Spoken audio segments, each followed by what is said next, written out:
sahabat parenting Indonesia, yuk tanya Pak Sulu. Bagaimana sih cara manajemen stres pada anak? Sahabat parenting Indonesia yang luar biasa. Stres adalah suatu hal yang terjadi mulai dari usia kecil sampai dengan usia dewasa. Siapapun, kapanpun berpeluang mendapatkan hal yang demikian. Khusus untuk anak, stres saya ibaratkan ada 3 faktor. Yang pertama adalah karena terlalu banyak tekanan dalam persepsi mereka ketika orang tua memberikan sebuah sikap, memberikan sebuah ucapan ataupun ungkapan. Tekanan. Yang kedua adalah karena adanya targeting, sebuah prestasi yang kemudian yang bersangkutan anak tersebut dianggap oleh orang tua belum memberikan sebuah proses prestasi yang luar biasa karena prestasi simbol, entah itu ranking 1, ranking 2, juara 1, juara 2 belum didapatkan, sehingga anak juga bisa mendapatkan stres. Yang ketiga itu adalah karena belum sepahamnya, belum setaranya, belum sejajarnya persepsi antara orang tua dengan si anak. Nah, persepsi apa? Persepsi bagaimana anak tersebut merasa sudah mendapatkan sebuah hal yang positif dengan sikap, ungkapan, dan ucapan dari orang tua. Nah, 3 hal ini yang harus dipahami dulu sebelum kita membedah bagaimana menyelesaikan stresnya. Oke, secara garis besar, kebanyakan adalah faktor yang ketiga, kebanyakan. Karena apa? Karena satu kunci yang paling dasar, pondasi seluruh orang tua di belahan dunia manapun, namanya orang tua itu pasti menginginkan anak-anaknya menjadi hebat, menjadi sukses, menjadi luar biasa, menjadi berprestasi. Nah, ini adalah harapan seluruh orang tua di belahan manapun.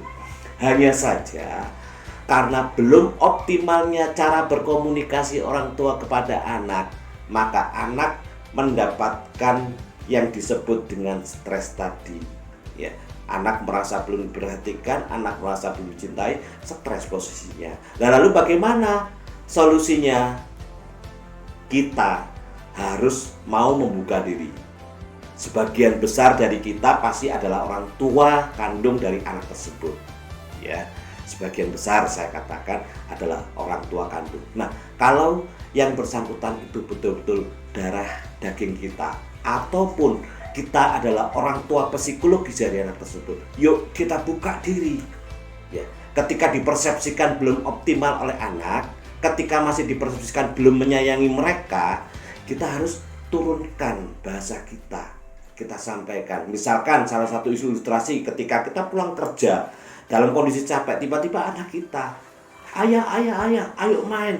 Posisi kita capek, maka pada umumnya dan manusiawi, orang tua itu lalu ngomong, sebentar tak, kamu sana, ini masih capek. Nah, tentu namanya anaknya masih kecil lah, katakan sampai dengan 5 tahun, 7 tahun, itu pun pasti akan kecewa, mempersepsikan bahwa orang tuanya benci sama dia, orang tuanya marah sama dia, orang tuanya kurang perhatian, dipersepsikan demikian oleh si anak.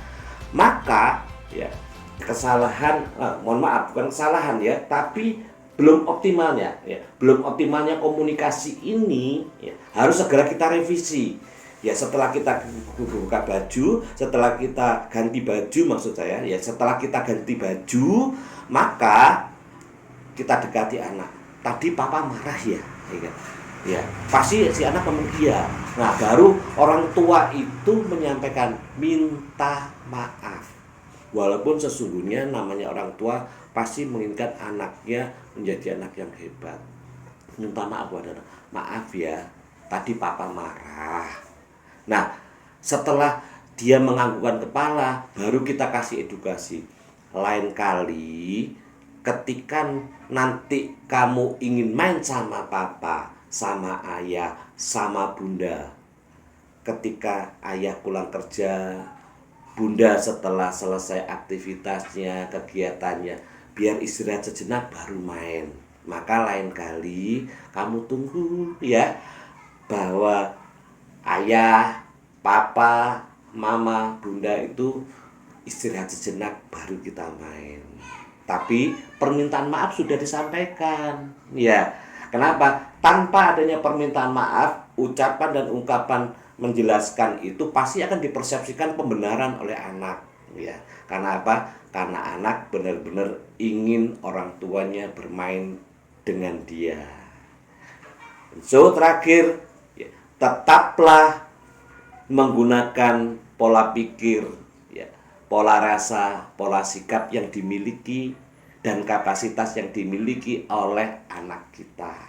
Karena dengan kita memahami bahasa mereka, kita akan selalu dipersepsikan positif oleh anak, dan tingkat stres anak pun akan ada di bawah.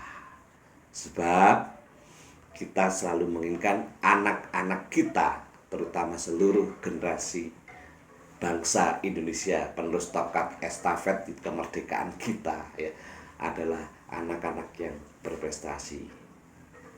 Sahabat Parenting Indonesia, ini sekilas tips dan trik dari kami. Salam keluarga cerdas Indonesia. Indonesia strong from our family.